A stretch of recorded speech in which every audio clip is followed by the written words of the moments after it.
Ouverte vendredi 24 mai, c'est ce samedi 25 mai que ces sessions clôturées. Les sessions des formations continues organisées par le barreau du Haut-Katanga, dirigées par le bâtonnier Jean-Paul Kitenge.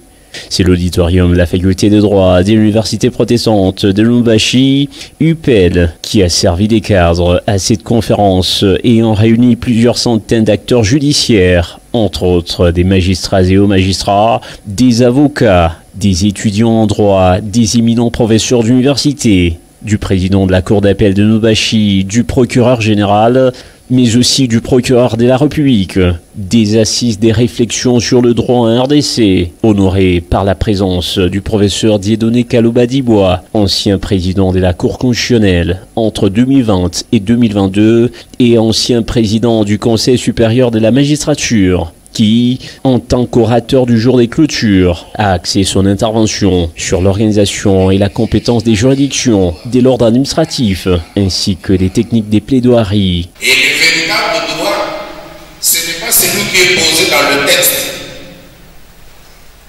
Le véritable droit, c'est celui qui est malade devant un juge. Il faut que ce soit clair. Voilà pourquoi, lorsque vous lisez, que ce soit la Charte des Nations Unies ou n'importe quoi, vous nous lisez que des normes posées, c'est-à-dire ce qui doit être. Et pourtant, tout le monde sait que ce qui doit être n'est pas ce qui est. Et donc, le vrai juriste, le bon avocat, c'est celui qui sait exactement ce qui doit être, bien sûr, mais qui sait surtout ce qui est. Satisfait du partage d'expériences en droit et des connaissances pleines aux as, durant ces assises des 2 jours, des conférenciers et organisateurs ont exprimé leur enthousiasme. Et les gens ne voulaient pas vider la salle ou quitter la salle, tout simplement parce qu'il y avait de l'intérêt. Et donc la qualité était au top et il n'y a pas à reprocher là-dessus. Il a été question de l'éloquence, comment devait s'exprimer un avocat, ainsi que les attitudes d'un avocat lors des plaidoiries, pendant, avant et après. Monsieur le professeur, merci encore.